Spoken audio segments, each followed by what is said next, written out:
ওরা যদি গেটটা আমার ক্লিয়ার দিত তাহলে অবশ্যই আর ঢুকতে পারতো। তাহলে আগুনটার দূরত্ব ছড়াতো না, দূরত্ব মধ্যে আগুন সম্ভবই না, কিছুই না। আমি তো এক কথাই বুঝাইলাম, আমার গায়ে আগুন লাগছে এক জায়গায়, আমি ফু দিব বা পানি দিব বা কাপড় দিয়ে যাতায়াত ধরবো নিবো, হ্যাঁ এটা তো সময়ের ব্যাপার না ধাপ করে। কিন্তু পুরা গায়ে যখন লাগবে তখন আমি মলমটা দিব কোথায়? সেটাই তো। তো এইটার জবাবটা কে দিবে? যাদের চিজ গেছে এরাই বুঝবে, যাদের কর্মসংস্থান হারাইছে এরাই বুঝবে এখন কি জ্বালাটা। কারণ আপনি চেহারা বসে রয়েছেন, আপনি সিসি ক্যামেরায় দেখতেছেন কি হচ্ছে। আমি তো চেহারা বসি না, সিসি ক্যামেরা দেখি না। আমি এই গরিব মানুষ, আমার পায়ে খাইটা কাজ করতে হয়। মানে আমি যাবো, আমার গিয়ে একজনের বলবো ভাই আমার 10টা টাকা দাও, যদি থাকে তাহলে দিব, না থাকলে যে নাই। আজকে এরকম হয়ে গেছে। গতকালকে সম্ভব ছিল অনেক কিছু সেভ করার, কিন্তু করে নাই। হাজার হাজার লোক ছিল, একটা মাল যদি আপনি 1000 লোকে যদি ভিতরে ঢুকে 1 কার্টন করে মাল আনলো তো 1000 কার্টন হয়, বা 500 লোক ঢুকলো 500 কার্টন মাল আনলে কি আমরা সেভ হয় না? অবশ্যই লক্ষ লক্ষ কোটি টাকা সেভ হয়, কিন্তু এর তো বঞ্চিত হয়ে গেছে।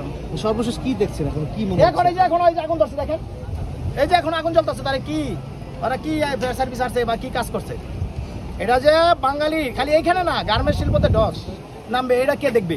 2 দিন পরে দেখবেন গার্মেন্টসে কাম নাই, বেতন দিতে পারতেছে না, রাস্তা নামবো, গাড়ি ঘোড়া ভাঙচুর করবো, মানুষ আহত হইব, শেষ। এটার জন্য এবার কে?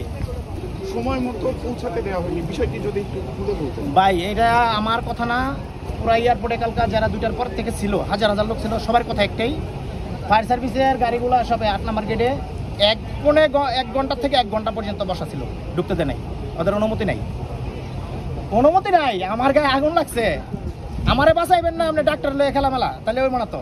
কিন্তু তাৎক্ষণিকভাবে যদি ঢুকতে দিত তাহলে এতটা ক্ষতি হয় না আগেরতেই। আর ঢুকতে দিয়ে কি, এই যে বাইরে থেকেও কি করছে দেখেন আপনি, এই যে এখন কয়টা বাজে দিনের, 2টার সময় আগুন লাগছে, 2টার থেকে ধরে এখন দিনের কয়টা হিসাব করেন। এই যে এখন এই যে দেখেন কিভাবে ধোঁয়া, পুরো এয়ারপোর্টে এখন আবার আগুন লাগছে। তো এটা কে নিবে? এরা এই এদের কিছু গাফিলতির কারণে আজকে এই ক্ষতি মুখামুখি হয়েছে মানুষ।